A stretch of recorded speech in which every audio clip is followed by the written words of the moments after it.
انسان از یک کاغذی بی ارزش پول ساخت، اما پول در این دور و زمان از انسان ها چیزهایی که نساخت. همین است که میگوید هم پدر هم مادری ما پول شد، هم برادر خواهری ما پول شد. مهر آدم ها زی آدم دور شد، آدمی بی پول به چشم بی نور شد. بسیار خوب گفته است. پول اگر داری تو را حرمت کنند، پول نداری گر تو را تهمت کنند.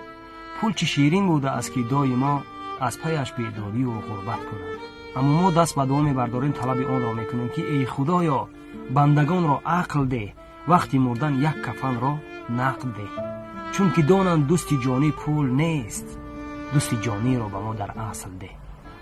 برای آن نفرانی که اینقدر به مال دنیا دل بسته‌اند، یاد دو مصرع شعر است که میگوید پول دنیا دستگیرت نیست روزی ماجرا، مال و ملکت از سرت ماند، دلی را پاس دار. السلام علیکم.